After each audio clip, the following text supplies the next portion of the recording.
Ha sido un gusto escucharos. Con esto damos paso al siguiente ponente. Invitamos a subir a Pedro Vicente, que bueno, es profesor en Bellas Artes en la Universidad Politécnica de Valencia. Volvemos con esta charla a la academia. Nuestra querida academia vuelve a la mesa a través de la figura, como digo, de Pedro Vicente, que es profesor en Bellas Artes. Bueno, el trabajo que nos va a contar o la charla, si no me equivoco, va a girar en torno al turismo, que es otro tema que vamos a abrir, que creo que no se ha tocado mucho, se ha tocado algo, pero no mucho, y con la ponencia de Pedro vamos a seguir profundizando. El título es Imaginarios colectivos, la construcción de la mirada domesticada. Y Pedro además ha hecho, bueno, ya se ha hablado de una exposición que comisarió él en la ponencia anterior, precisamente, y hay un trabajo que me interesa mucho, que es sobre Kodak y sobre los reportajes en, bueno, esa representación fotográfica también como parte de una imagen corporativa, ¿no? Y de una cámara y de un... Bueno, nos contará más y mejor ahora, así que te doy la bienvenida y te agradezco también la participación en este seminario. Muchísimas gracias, David, todo el equipo que hacéis posible estas jornadas. Para mí es un placer y es un lujo porque además, bueno, está un poco fuera de mi hábitat natural, ¿no? de las bellas artes. O sea que muchísimas gracias. Perdonad un momento.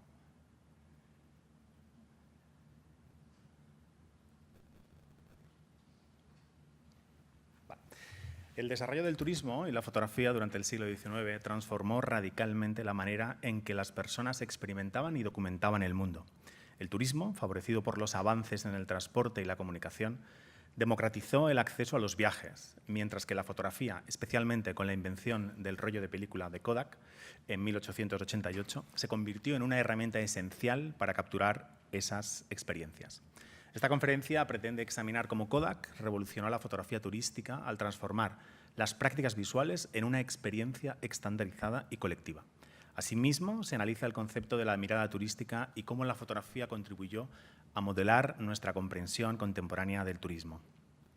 Esta conferencia es parte de mi investigación dentro del contexto Visiona, que han mencionado Marta y Fernando, un programa cultural organizado por la Diputación Provincial de Huesca, que dirijo desde el año 2011 y que tiene por objetivo fomentar, apoyar y difundir la creación artística y el pensamiento contemporáneo en torno a la imagen, y en el que, además de tener el placer de haber podido exponer el trabajo de Marta y Fernando, también he tenido el placer de exponer el trabajo de Eduardo, con lo cual mi posición en el día de hoy ha sido mejor imposible. El turismo es un invento del siglo XIX, originado por la conjunción de dos revoluciones, una técnica y otra social. La increíble revolución del transporte y de las comunicaciones, como los ferrocarriles, navegación a vapor o el telégrafo, hicieron posible y barato viajar. Por otro lado, una importante revolución social introdujo el ocio remunerado a través de la aparición del tiempo libre y las vacaciones pagadas que permitían disfrutar de ese ocio, surgiendo la figura del viajero.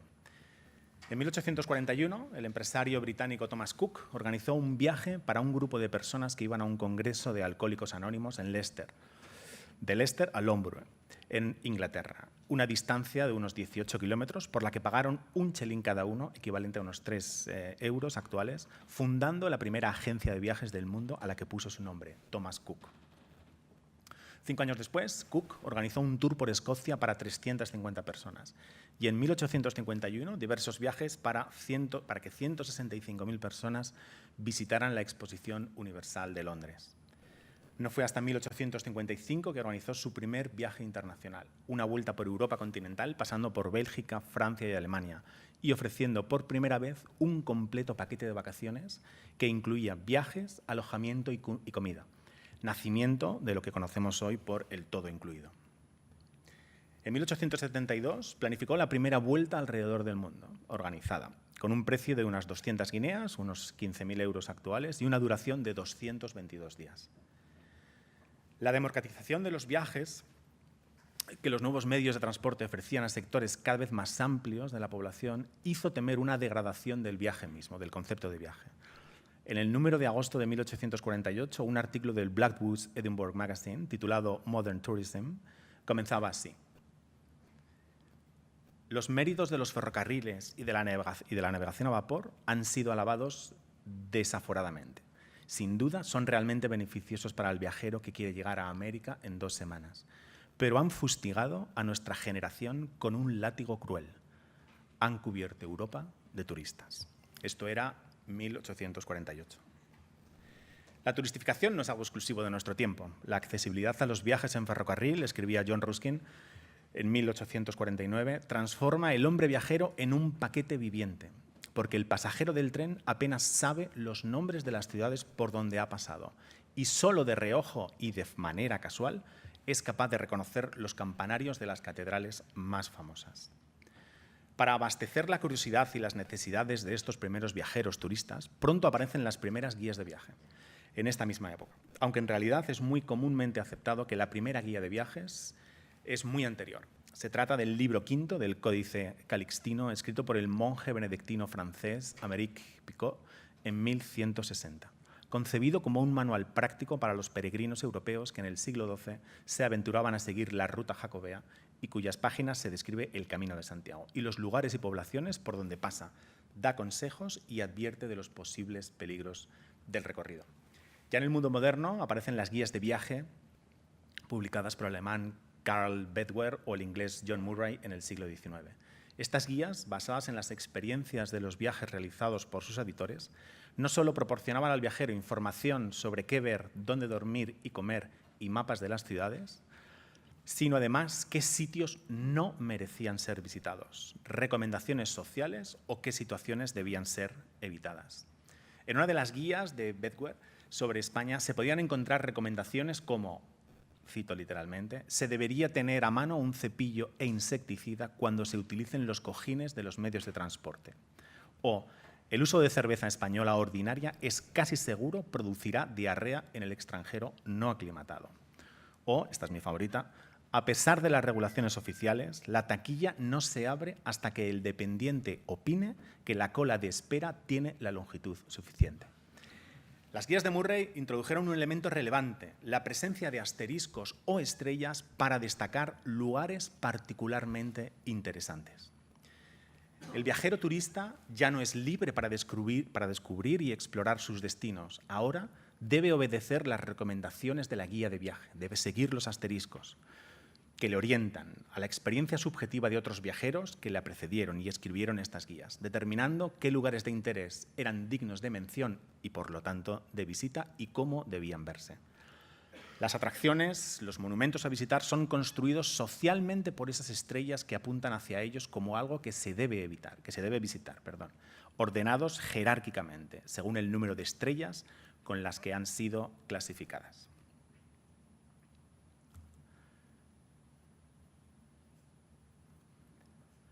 A finales de la década de los 80 del siglo XIX, aparece un descubrimiento clave que genera una revolución en la fotografía como práctica, la invención del rollo de película de George Eastman bajo su marca Kodak.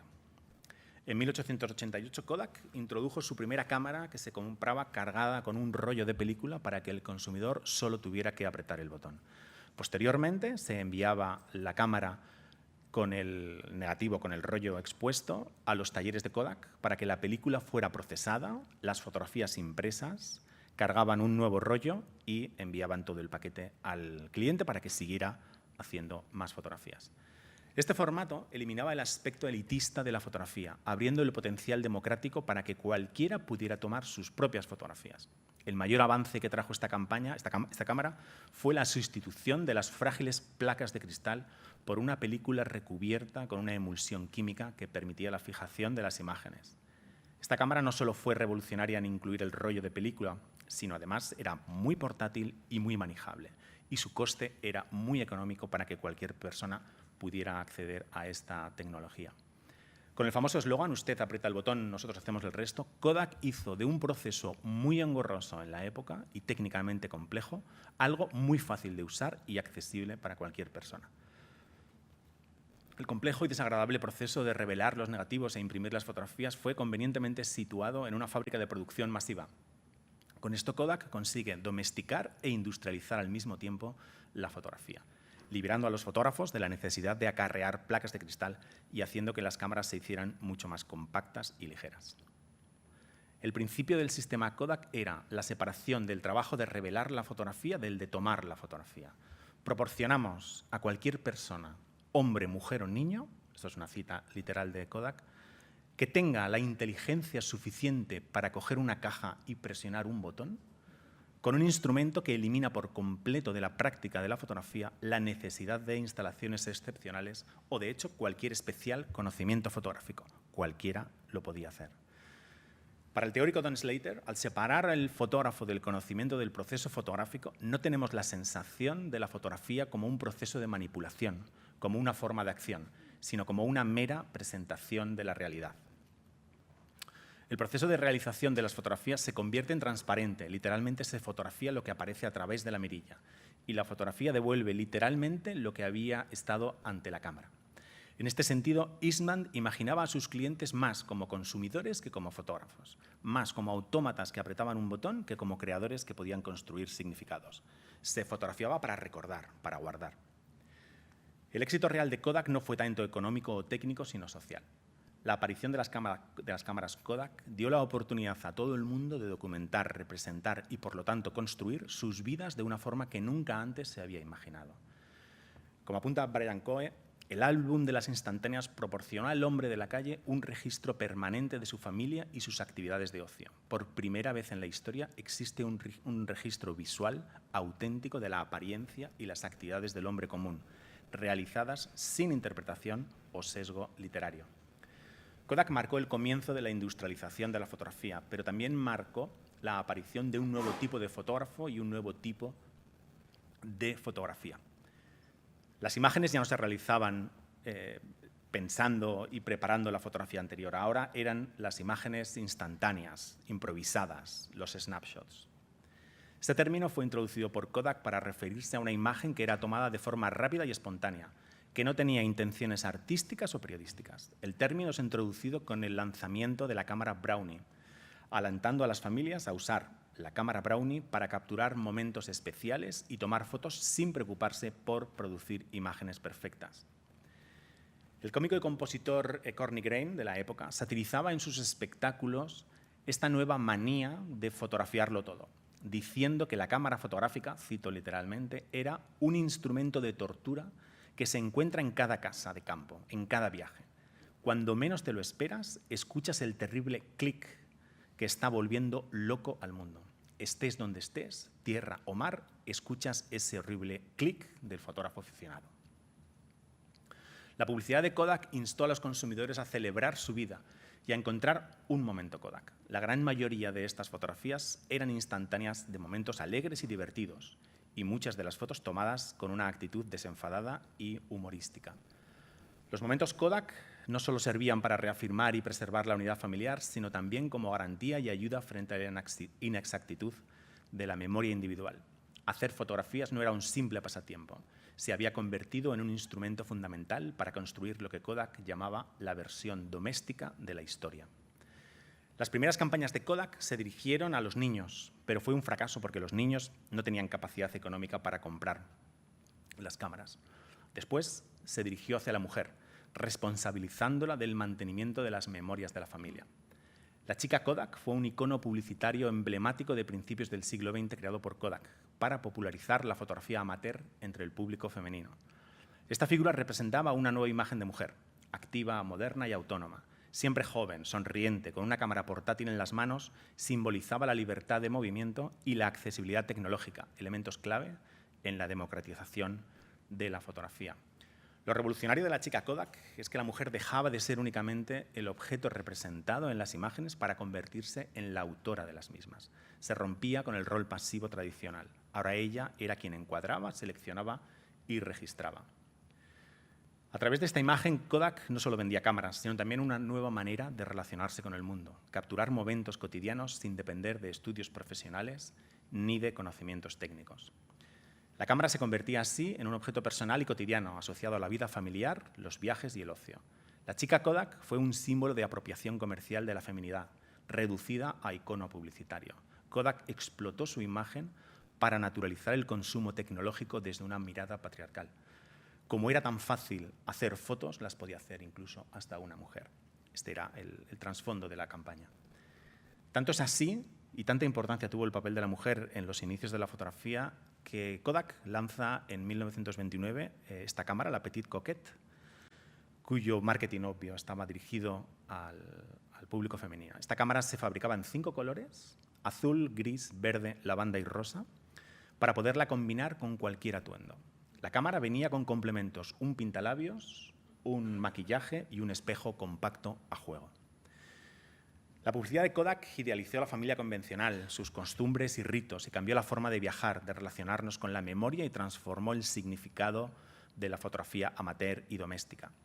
Una de las estrategias de mercadotecnia que Kodak empleó encaminaba a conferir significados específicos al diseño de las cámaras de carrete y al tipo de fotos que permitían hacer. Fue la de generar una nueva necesidad al consumidor, la de fotografiar su tiempo de ocio, convirtiendo a la fotografía en un eje estructural de las vacaciones familiares. En las primeras campañas publicitarias de Kodak, los anuncios de las cámaras de carrete aludían al espíritu de aventura y animaban a la gente a volver de sus vacaciones con imágenes de lugares y pueblos exóticos. Un eslogan de Kodak de principios del siglo XX decía: unas vacaciones sin Kodak son unas vacaciones perdidas.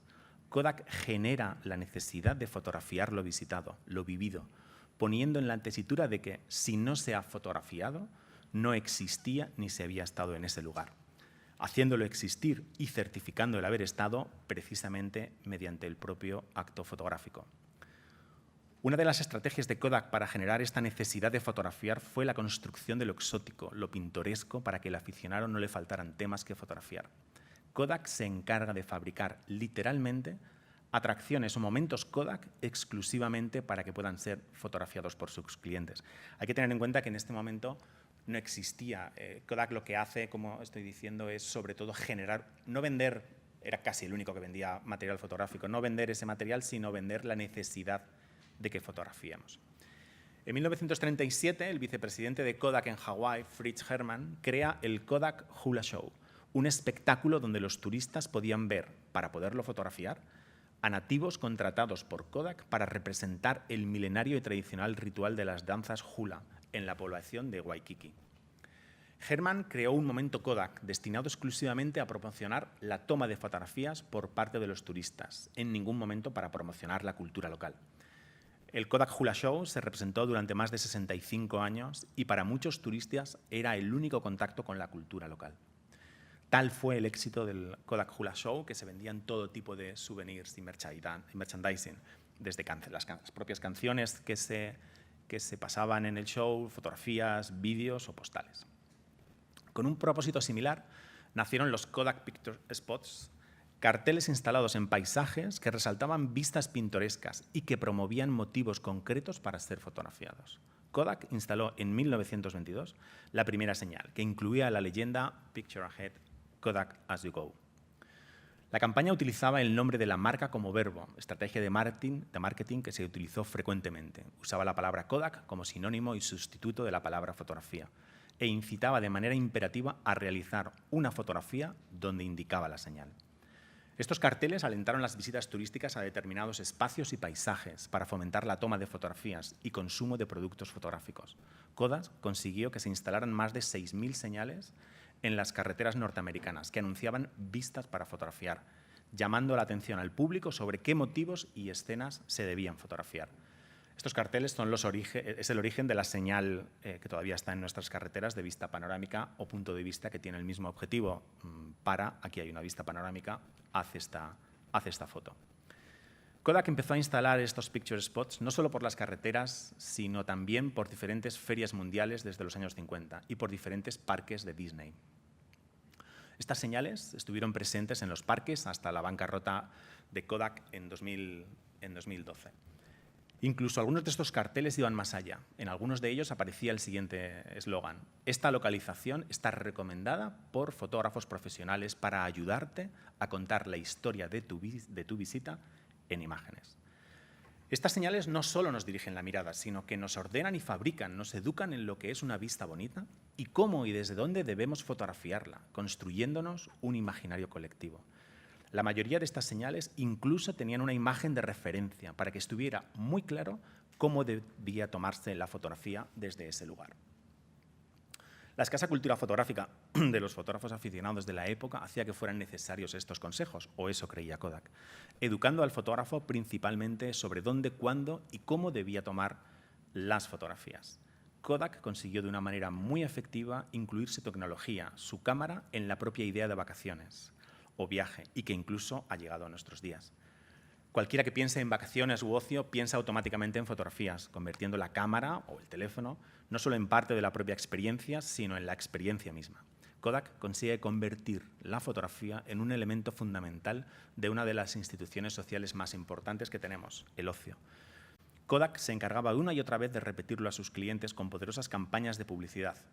Sin fotografías no hay vacaciones. Había que fotografiar algo para que existiera. En 2013, tras la crisis de la compañía Kodak, los carteles de los parques Disney de Estados Unidos fueron rebautizados como Nikon Picture Spots, pasando a ser Nikon el patrocinador de esas señales, en las que ni siquiera se sustituyeron las imágenes a modo de referencia del tipo de fotografía que había que hacer. Disney terminó su asociación con Nikon alrededor del 2020 y desde entonces ha habido una desaparición progresiva de la marca Nikon de los Picture Spots dentro de los parques. Actualmente muchos de estos lugares siguen existiendo como photo spots, genéricos, sin patrocinador explícito, aunque siguen cumpliendo su función como puntos sugeridos para fotografiar. Hay incluso en la página web de Disney un apartado donde te dice dónde están los mejores photostops de cada parque y cómo posar en ellos. Los Picture Spots funcionaban de manera muy similar a las guías de viaje. En realidad son guías de viaje fragmentadas y contextualizadas en el propio paisaje que unifican, construyen y dirigen nuestra memoria. En este sentido, las campañas de Kodak supusieron una nueva forma de entender no nuestra forma de viajar, sino la forma en que vemos y comprendemos el mundo en nuestros días. Kodak consiguió que la fotografía fuera absolutamente popular y extendida en todos los rincones del mundo. Sus refinadas y estratégicas campañas publicitarias pusieron al consumidor la necesidad de fotografiar sus vacaciones. Yo tengo un pequeño apartamento en Panticosa, en el Pirineo Ostense, y hace unos años el Ayuntamiento de Panticosa puso un Picture Spot y desde ese momento decidí que tenía la necesidad de cada vez que paso por ahí me hago una foto con mi hijo. Los actuales selfie spots pueden entenderse como una evolución natural de los históricos Kodak Picture Spots, reflejando un cambio en las prácticas fotográficas y en la relación del sujeto con el paisaje. Mientras que los Kodak proponían un punto ideal desde el cual capturar el entorno, guiando la mirada del fotógrafo y promoviendo una estética de la postal, los selfie spots centran la atención en el sujeto que se fotografía a sí mismo dentro del lugar. Esta transición marca un desplazamiento desde una fotografía contemplativa del paisaje hacia una imagen performativa en la que la presencia del yo es central. En ambos casos, la institución o la marca sugieren un encuadre específico, pero ahora no para mostrar lo que se ve, sino para mostrar que uno ha estado allí. Otra de las exitosas campañas de marketing de Kodak se desarrolló desde principios de la década de los 50 hasta 1989, que se instalaba de forma permanente en la Grand Central Station de Nueva York, mostrando lo que fueron consideradas las fotografías más grandes del mundo.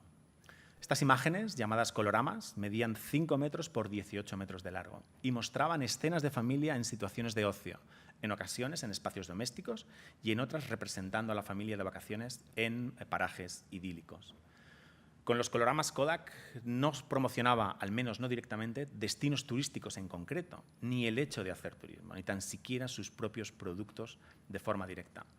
Lo que Kodak en realidad trataba de vender con estos anuncios era la necesidad de hacer fotografías para que las vacaciones fueran realmente unas vacaciones aprovechadas. Vendía la fórmula para encontrar ese verdadero momento Kodak. Las escenas fotografiadas para los coloramas pretendían crearnos la necesidad de guardar nuestra memoria y de atesorar nuestros recuerdos en fotografías. Eran escenas totalmente construidas, idílicas pero ficticias. Pero tenían la capacidad de conseguir que las miles de personas que las veían cada día se imaginaran que esas familias de vacaciones eran las suyas, o al menos que podían serlo.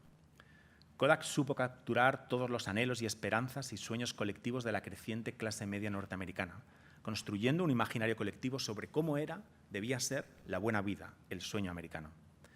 Los coloramas no eran capturas espontáneas de la realidad, sino escenarios meticulosamente construidos para ser fotografiados. Cada imagen era el resultado de una puesta en escena cinematográfica, iluminación artificial, modelos dirigidos, atrecho, paisajes cuidadosamente seleccionados o modificados.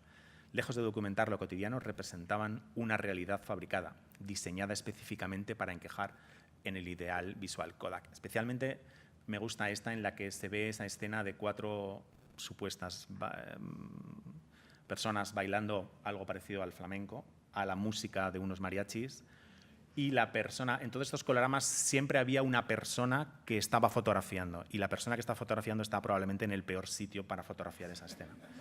Y además es especialmente interesante esta porque a la derecha de la imagen veis una pareja de color negro, que es una de las pocos coloramas que incluyen a esas personas.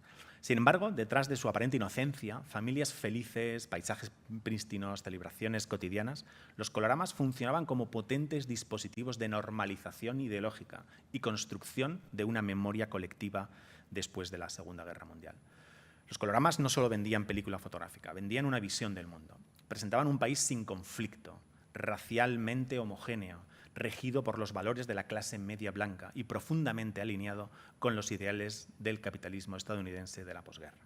Exactamente igual que hoy en día. En plena Guerra Fría, Kodak ofrecía imágenes de estabilidad emocional y prosperidad material, ocultando deliberadamente las tensiones sociales, los problemas raciales, las desigualdades estructurales y las voces disidentes.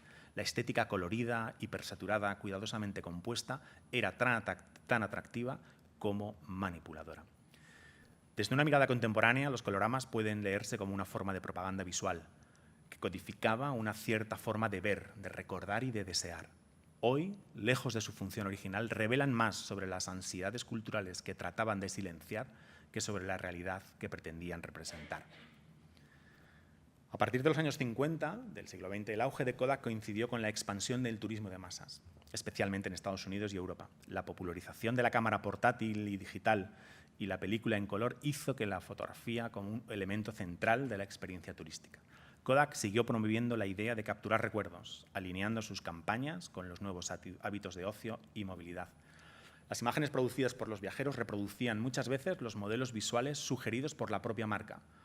Paisajes icónicos, familias sonrientes, escenas soleadas. Así, la mirada turística y la lógica de consumo fotográfico se reforzaban mutuamente. Kodak no solo vendía cámaras, vendía una forma de ver el mundo, brillante, ordenada, conmemorativa y perfectamente enmarcada. Hoy, aunque Kodak ya no domina el mercado, ha desaparecido, su legado visual persiste en la forma en la que seguimos fotografiando nuestros viajes. Las redes sociales han sustituido el álbum impreso, pero la lógica es similar: mostrar lugares reconocibles, encuadres impecables y momentos felices.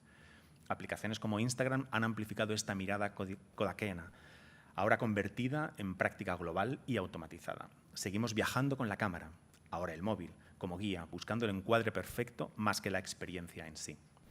De este modo, la relación entre turismo y fotografía sigue mediada por una construcción estética heredada, una mirada aprendida que transforma el mundo en imagen, donde el lugar vale más por lo fotografiado que por lo vivido. Cada vez que un turista toma una fotografía que ya ha sido previamente hecha, produce a su vez una nueva imagen de visita obligada. Esta imagen refuerza la idea de la necesidad de ver y hacer esa misma fotografía por quienes le suceden en su viaje, iniciando un interminable bucle de representaciones. El contenido de las fotografías turísticas es increíblemente estrecho. Todas las fotografías que realizamos cuando somos turistas distan muy poco unas de las otras, a excepción quizás de las personas en ellas retratadas. Esta circunstancia tiene como consecuencia que la gran mayoría sean previsibles y que tengan una apariencia predecible. Sabemos y deseamos que sea así. ¿Cómo y cuáles serán las fotografías de nuestro próximo viaje a París? Y aunque no hayamos estado antes, conocemos muy bien la ciudad, o al menos el París turístico que hemos consumido en folletos, guías, postales, películas, televisión. Buscaremos esas fotografías, necesitamos encontrar el lugar desde donde hacerlas. El viaje no estará completo ni será satisfactorio hasta que no las localicemos. Porque no se trata solo de encontrar esos lugares, sino de encontrarnos a nosotros mismos en ellos. Estas imágenes son universales. Cualquier persona identifica sus contenidos y los compara no solo con sus vivencias, sino con las fotografías de sus vivencias. El turista busca siempre lo auténtico, lo verdadero, lo genuino, sin darse cuenta de que en esta búsqueda lo único que encontrará será lo masificado, lo conocido y, por tanto, lo adulterado. Esta necesidad de descubrir lo auténtico se encontrará con otros miles de turistas que, movidos por la misma pulsión, acabarán igualmente normalizados por el propio turismo. Las imágenes que hace el turista han de parecerse a la imagen anterior, que a su vez descubre la siguiente.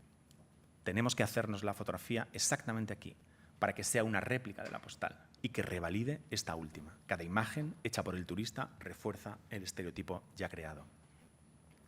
Las cualidades fotogénicas de un destino determinan su éxito. Nadie hace turismo en lugares que no sean fotogénicos. Es más, si un lugar carece de ellos, se puede reinventar o remodelar para adquirirlos. Una playa artificial, unas palmeras falsas o un ritual indígena simulando. Si no se dan las condiciones para la fotografía, se construye una lona para que el turista pueda hacerse la fotografía. Esto, si no recuerdo mal, fue Bangkok. O lo mismo pasó aquí. El destino ha de parecerse al que se reproduce en la postal. Y si llegado a ese destino no fuera así, el turista se derrumbaría desolado frente a su propio extravío. La imagen turística es una cita que debe repetir el contenido de los folletos y postales. Si no podemos hacerle una foto a la Puerta de Alcalá, imprimimos una imagen escala 1:1 de la Puerta de Alcalá para que la gente se haga la foto. En este sentido, la fotografía turística es más un proceso de confirmación que de descubrimiento. Es una práctica que tiene lugar dentro del sistema del turismo, un sistema encerrado en sí mismo, en donde todo es un conjunto de códigos de los que solo algunos tienen la clave, pero cuya existencia todos aceptan. Totalidades parcialmente ficticias, pero efectivas. La mirada turística, reproducida y recapturada una y otra vez, es el resultado final de una combinación de disciplina y placer alineada con el predominio de lo visual. El turista viaja con una mirada previamente construida por imágenes promocionales y colectivas que le permiten identificar qué ver y cómo experimentarlo. Esta mirada turística, distinta de la cotidiana, delimita el tiempo y el espacio del viaje, dándole su propia identidad. El turismo va más allá de transformar el mundo en infinidad de apariciones fotográficas. Es capaz de representar un lugar o toda una cultura como si sus orígenes y su identidad más esencial estuvieran en la propia fotografía. Al turista moderno se le ha enseñado durante mucho tiempo a separar la posesión real del espectáculo de la fantasía de la posesión. Ha aprendido que el placer del turismo reside tanto o más, y a menudo exclusivamente, en la mirada, en la fotografía y en los deseos e imaginaciones que despierta.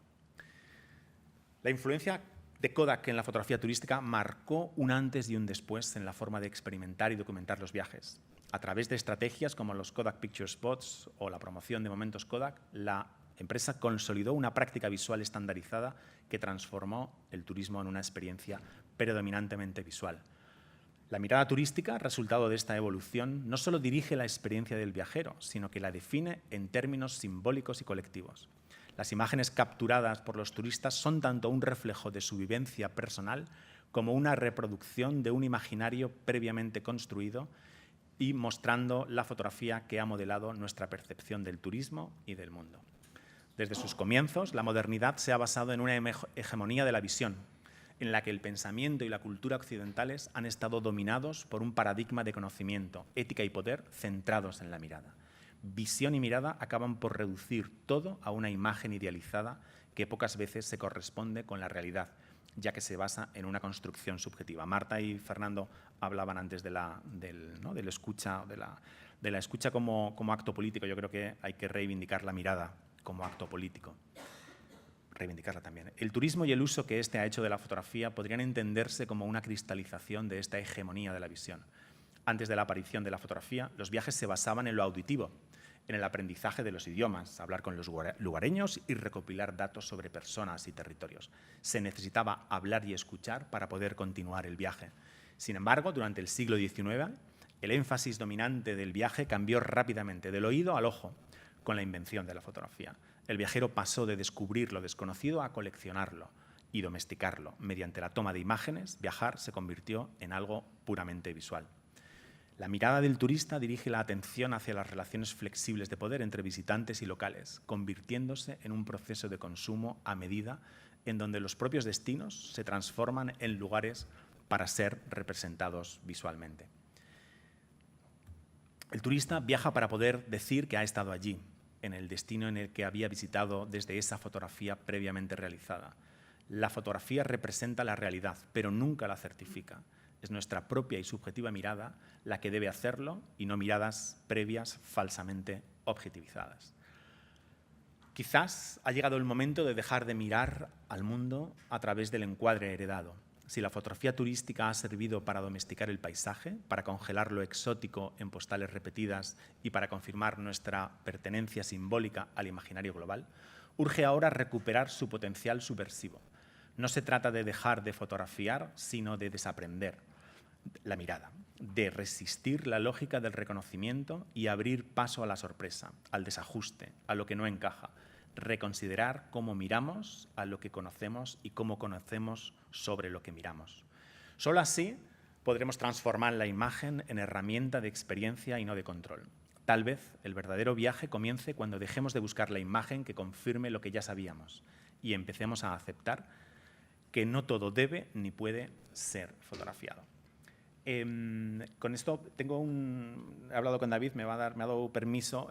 Con esto acabo ¿vale? la conferencia que tenía prevista, pero si me permitís, en los 6 minutos que me quedan, creo que me apetecía, porque ¿no? Lleváis un día y medio hablando de memoria, hablando de paisaje, hablando de recuerdos, hablando del título, una palabra que me ha gustado mucho, ¿no? De futuros recuerdos.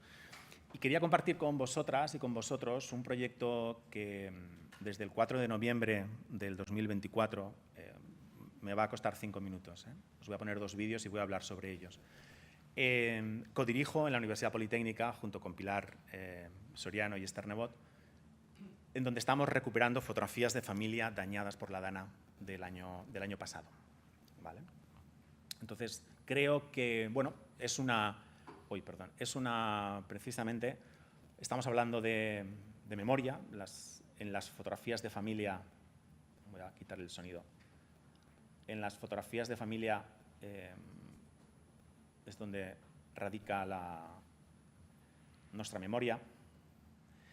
Este es otro tipo de patrimonio, es el patrimonio personal que todos tenemos en nuestras casas, o que tienen nuestros padres, o que tenemos en nuestros teléfonos, ¿no? Sí, está apagado, sí, es que no, porque prefiero ir hablando. Os pongo este vídeo. Esto es un vídeo un poco doméstico que hicimos mezclando imágenes reales de la DANA con imágenes del laboratorio en donde estamos recuperando. Seguro que sabéis que, bueno, el propio Eduardo fue uno de los 800.000 personas afectadas directamente, más de 70 pueblos, 228 personas, si no recuerdo mal, fallecieron. Bueno, toda una comunidad, la segunda mayor catástrofe natural en la historia de España. Y quería poner estas imágenes porque, bueno, seguro que habéis visto muchas en la televisión, pero de verdad que Eduardo, no sé si alguien más tuvo la desgracia de sufrirlo en primera persona, pero Eduardo, la gente que hemos estado allí, no hay palabras, ¿no? para describir lo que aquello fue. Y quería, bueno, pues contaros un poquito. Esto lo voy a parar porque es, bueno, pues un poco todo el rato lo mismo, y prefiero ponerse el otro vídeo que está un poco mejor hecho. Este proyecto, que como digo, apenas 5 días después comenzamos en la Politécnica, nos dimos cuenta de la importancia de salvar la memoria. Y la única manera de salvar la memoria personal, de salvar la memoria colectiva, de salvar la memoria de un pueblo y de una generación, porque además la mayoría de los afectados son personas mayores.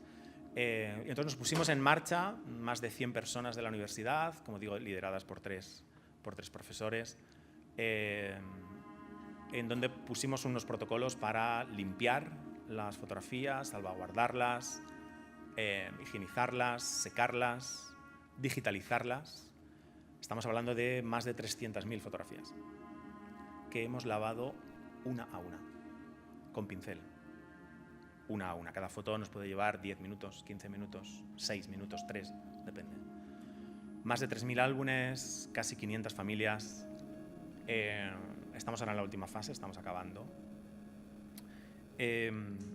Y bueno, un poco, como digo, me apetecía saltarme un poco el guión y compartirlo con vosotros, porque creo que hay que reivindicar el valor patrimonial de las memorias y de la materialización de las memorias, que al final es el álbum de familia, ¿no? Y algo que por otro lado se está perdiendo, porque yo creo que ya nuestra generación y para abajo ya no hacemos álbumes en papel, sino que todo es en digital, ¿no? Todo lo tenemos, nuestro álbum está en el móvil. Y creo que hay que reivindicar ese papel de esa memoria, ¿no? La memoria de cada persona, de cada familia. Sin álbum de familia no existiríamos, ¿no? Y me gustaba mucho esta última parte del título, ¿no? Del congreso, del seminario de Futuros Recuerdos, porque nosotros esto no lo hacemos para las personas que nos han traído las fotos, lo hacemos para el futuro. El álbum de familia siempre es para el futuro, se consume en el futuro, no se consume en el presente. Tú haces tu álbum de familia para que alguien en el futuro sepa quién es, sepa de dónde viene, sepa quién fueron sus padres, sepa quién fueron sus abuelos.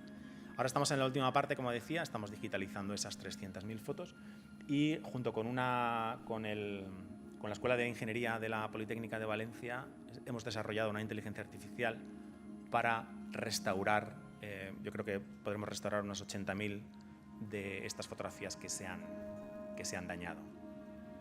Aquí intervienen muchísimas empresas, es un proyecto que ahora está empezando a recibir un montón de premios. Imágenes, ¿no? La paradoja de estas imágenes es la belleza de la catástrofe, ¿no? Imágenes sin fotografía en las que se ha perdido el referente, pero que siguen al final conservando el valor porque nos identificamos, lo que decía antes, ¿no? Al final, esa foto de esa niña que no se ve quién es haciendo la comunión, pues puede ser cualquiera de nosotras o cualquiera de nuestras hijas o cualquiera de nuestras hermanas. Y nada, gracias David por permitirme hacer este pequeño salto de guión.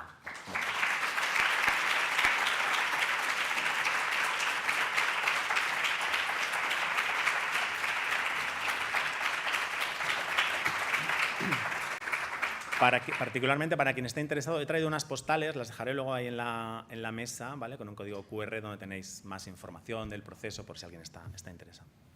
Bueno, pues muchísimas gracias, Pedro. Ha sido fantástico, un discurso realmente sólido, armado sobre algo que nos interesa mucho y al final esa traslación de la cámara a la empresa, a la mirada, ¿no? Al final, creo que has dicho en algún momento esa mirada kodakiana, ¿ya? Tengo por ahí a Lucía, que es muy fan de estos términos también. Así que, muchísimas gracias. Gracias. ¿Alguna pregunta concreta antes de que hagamos el descanso? ¿No? Vale. Pues hacemos aquí el descanso. Vamos a dar, pues eso, 20 minutos para intentar recuperar algo del tiempo que vamos por detrás del horario. 20 minutos y arrancamos con el último bloque de la mañana. Por si alguien no estaba antes, vuelvo a recordar el asunto de la visita. Por favor, al salir, anotaos en los 2 turnos que hay, elegís o a las 10 o a las 11:30. Y nos vemos mañana en esta visita al Paisaje de la Luz en la Puerta del Retiro que da a la Puerta de Alcalá. En esa curvita, ahí nos encontramos. Os apuntáis, tomarán nota de en qué turno vais a asistir y la visita es idéntica, con las mismas personas, así que podéis elegir la que mejor os venga, ¿vale? Muchísimas gracias.